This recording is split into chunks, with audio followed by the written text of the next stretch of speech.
আসসালামু আলাইকুম। সংবাদে আপনাদের সবাইকে স্বাগত জানাচ্ছি। আমি ফিরোজ তোহা। শুরুতেই সংবাদ শিরোনাম। বাংলাদেশের সর্বশেষ গুরুত্বপূর্ণ আপডেট সংবাদে আপনাকে স্বাগত। শুরুতেই সংবাদ শিরোনাম, পরে বিস্তারিত। প্রথমে জানাবো আমাদের হাতে থাকা সর্বশেষ গুরুত্বপূর্ণ সবথেকে তাজা আপডেট সংবাদ। দেশের মানুষ ইসলামের জন্য ব্যাকুল হয়ে আছে বললেন চরমোনাই পীর। ইসলামী আন্দোলন বাংলাদেশের আমির ও চরমোনাই পীর মুফতি সৈয়দ মোহাম্মদ রেজাউল করিম বলেছেন, জুলাই গণ অভ্যুত্থানের পরে বাংলাদেশ নতুন পরিবেশ তৈরি করেছে, নতুন বাস্তবতা সৃষ্টি হয়েছে, নির্বাচনের মাঠে সবার জন্য উন্মুক্ত হয়েছে।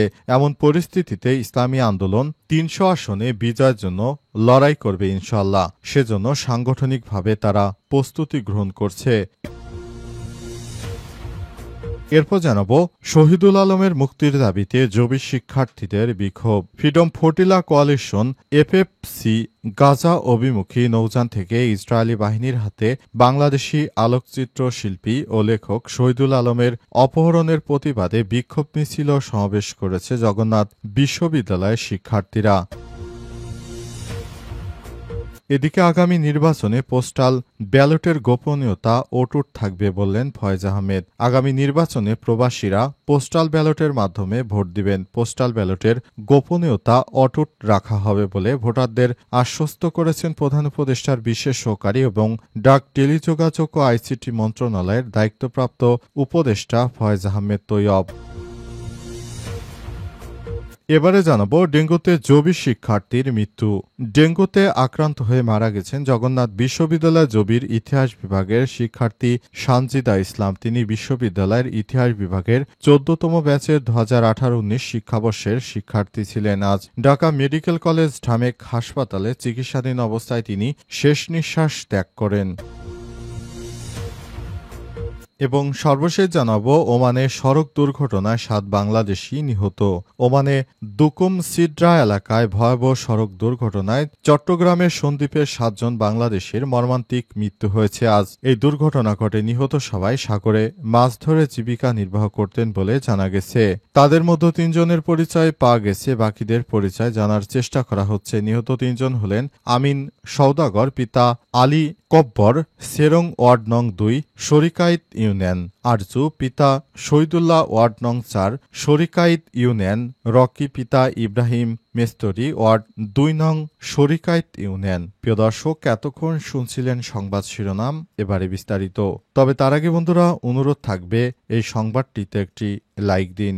এই চ্যানেলে আপনি নতুন হয়ে থাকলে আমাদের সংবাদটি দেখতে দেখতে চ্যানেলটি সাবস্ক্রাইব করে রাখুন। এই চ্যানেলে আপনি নতুন হয়ে থাকলে আমাদের সংবাদটি দেখতে দেখতে চ্যানেলটি সাবস্ক্রাইব করে আমাদের সঙ্গেই থাকুন। কমেন্টে আপনার মূল্যবান মতামত জানিয়ে দিন আপনি বিশ্বের কোন দেশ থেকে বা বাংলাদেশের কোন স্থান থেকে আমাদের সংবাদটি দেখছেন এবং শুনছেন। এবারে বিস্তারিত। দেশের মানুষ ইসলামের জন্য ব্যাকুল হয়ে আছে বললেন চরমোনাই পীর। ইসলামী আন্দোলন বাংলাদেশের আমির ও চরমোনাই পীর মুফতি সৈয়দ মোহাম্মদ রেজাউল করিম বলেছেন, জুলাই গণ অভ্যুত্থানের পরে বাংলাদেশ নতুন পরিবেশ তৈরি করেছে, নতুন বাস্তবতা সৃষ্টি হয়েছে, নির্বাচনের মাঠ সবার জন্য উন্মুক্ত। দেশের মানুষ ইসলামের জন্য ব্যাকুল হয়ে আছে। এমন পরিস্থিতিতে ইসলামী আন্দোলন ৩০০ আসনে বিজয়ের জন্য লড়াই করবে। সংগঠন সেভাবেই প্রস্তুতি নিচ্ছে। আজ পল্টনে দলীয় কেন্দ্রীয় কার্যালয়ের কমিটির এক জরুরি মিটিংয়ে তিনি এসব কথা বলেন। মুফতি রেজাউল করিম বলেন, পিআর নিয়ে আমরা শেষ দিন পর্যন্ত আন্দোলন করে যাব, কারণ জুলাইয়ের আকাঙ্ক্ষা বাস্তবায়ন পিআর ছাড়া কোনো উপায়ে সম্ভব নয়। এর সঙ্গে বিকল্প পদ্ধতি হিসেবে এফটিপিটি পদ্ধতির প্রস্তুতি আমাদের চলমান থাকবে। ৩০০ আসনই আমাদের লক্ষ্য। আর জোটের বিষয়ে যে ধরনের আলোচনা হয়েছে তা চলমান থাকবে। কোনো আসনে কে প্রার্থী হবে সে বিষয়ে আলোচনা করার সময় এখনো আসে নাই বলে উল্লেখ করেন তিনি। ইসলামী আন্দোলন বাংলাদেশের আমির জোর দিয়ে বলেছেন, সংস্কার, বিচার ও নির্বাচন এই ধারাবাহিকতায় সরকারকে কাজ করতে হবে, কারণ কোনো অবস্থাতেই দেশকে আগের পরিস্থিতিতে ফেরত যেতে দেয়া হবে না। জরুরি বৈঠকে উপস্থিত ছিলেন ইসলামী আন্দোলন বাংলাদেশের মহাসচিব মাওলানা ইউনুস আহমেদ, আরও বিভিন্ন পর্যায়ের নেতৃত্ববৃন্দরা। তাদের একটাই দাবি, সেটি হচ্ছে অন্তর্বর্তীকালীন সরকারের প্রধান উপদেষ্টা প্রফেসর ডক্টর মোহাম্মদ ইউনুসের সরকার যেন একটি সুষ্ঠু ও ভালো মানের নির্বাচন দেশের মানুষকে উপহার দেয়, সেই প্রত্যাশা ব্যক্ত করেছেন তারা।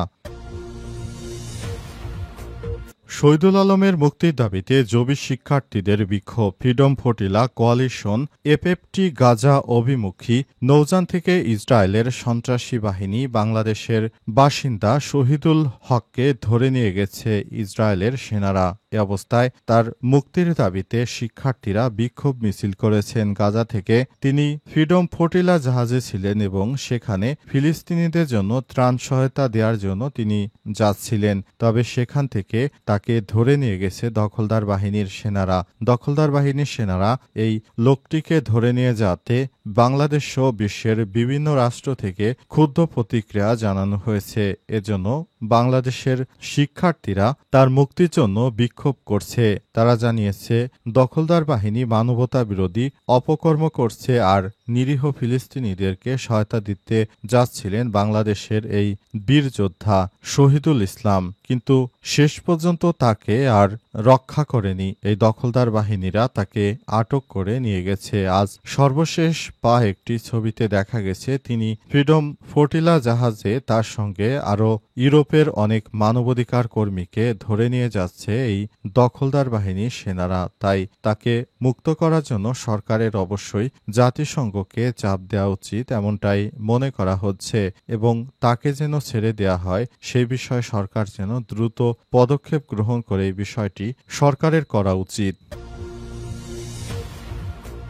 আগামী নির্বাচনে পোস্টাল ব্যালটের গোপনীয়তা অটুট রাখা হবে বললেন ফয়েজ আহমেদ। পোস্টাল ব্যালটের গোপনীয়তা অটুট রাখা হবে ভোটারদের আশ্বস্ত করেছেন প্রধান উপদেষ্টার বিশেষ সহকারী এবং ডাক টেলিযোগাযোগ ও আইসিটি মন্ত্রণালয়ের দায়িত্বপ্রাপ্ত উপদেষ্টা ফয়েজ আহমেদ তৈয়ব। আজ ডাক দিবস উপলক্ষে আগারগাঁও তালতলায় তিনি জানিয়েছেন, আমরা মনে করি যারা পোস্টাল ব্যালটের মাধ্যমে বিদেশ থেকে এই নির্বাচনে ভোট দিবেন তাদের কি মার্কায় কে ভোট দিয়েছে এই বিষয়গুলো আমরা গোপনীয়তার সঙ্গে হ্যান্ডেল করতে চাই। তা না হলে অনেক রাজনৈতিক দল আছে তারা কিন্তু দেখা যাবে এসব বিষয়গুলো তারা ভালোভাবে নিবে না কিংবা প্রবাসীদের জীবনের উপরে তারা হুমকি ধামকি কিংবা তাদের দেশে তাদের পরিবারের উপর হুমকি ধামকি দিতে পারে। এই অবস্থায় কোনোভাবেই পোস্টাল ব্যালটের কাগজপত্র আমরা কোনোভাবে এগুলো বাইরে আসতে দিব না। আমরা সবকিছু নিজেদের মধ্যে গোপন রাখব যাতে করে কোনো সমস্যা সৃষ্টি না হয়।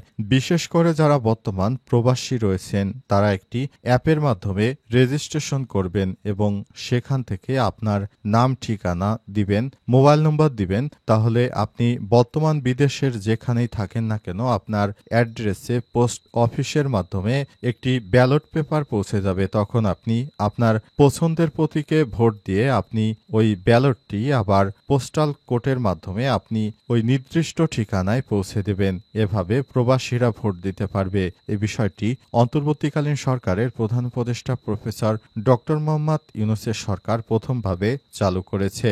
আর প্রবাসীদের ভোট এই বিষয়টি বিএনপির পক্ষ থেকে চালু করতে তারা গড়িমসি করছিল, কিন্তু অবশেষে জামাত ইসলামের চাপে পোস্টাল ব্যালটের মাধ্যমে প্রবাসীরা যেন ভোট দিতে পারে সেই বিষয়টি নিশ্চিত করা হয়েছে। ডেঙ্গুতে জবি শিক্ষার্থীর মৃত্যু। ডেঙ্গু জ্বরে আক্রান্ত হয়ে মারা গেলেন জগন্নাথ বিশ্ববিদ্যালয় জবি ইতিহাস বিভাগের শিক্ষার্থী সানজিদা ইসলাম। তিনি বিশ্ববিদ্যালয় ইতিহাস বিভাগের ১৪তম ব্যাচের ২০১৮-১৯ শিক্ষাবর্ষের শিক্ষার্থী ছিলেন। বুধবার ঢাকা মেডিকেল কলেজ ঢামেক হাসপাতালে চিকিৎসাধীন অবস্থায় তিনি শেষ নিঃশ্বাস ত্যাগ করেন। তার মৃত্যুর পর ঢাকা বিশ্ববিদ্যালয় সহ তার নিজের বিশ্ববিদ্যালয়ের শিক্ষার্থীরা শোক জানিয়েছেন। এত অল্প বয়সে তার মতো একজন মেধাবী শিক্ষার্থীকে হারিয়ে তার সহপাঠীরা পাগল প্রায়। জানা গেছে তিনি ডেঙ্গুতে আক্রান্ত হওয়ার পর তাকে চিকিৎসা দেওয়ার জন্য প্রভারভাবে আনা হয়েছিল, কিন্তু শেষ পর্যন্ত তার হায়াত না থাকায় তিনি মৃত্যুবরণ করেছেন বলে বিভিন্ন সূত্র থেকে বিষয়টি নিশ্চিত করা হয়েছে এবং অবশেষে তার মৃত্যুতে সবাই শোক জানিয়েছে। অন্তর্বর্তীকালীন সরকারের প্রধান উপদেষ্টা প্রফেসর ডক্টর মোহাম্মদ ইউনূসের সরকার শিক্ষার্থীদের সব রকমের নিরাপত্তা দিচ্ছেন, তারপরও অনেকেই নানাভাবে রোড অ্যাক্সিডেন্ট সহ বিভিন্নভাবে অনেকেই মৃত্যুবরণ করছেন। জানা গেছে ৩ দিন জ্বরে ভুগেছিলেন তিনি।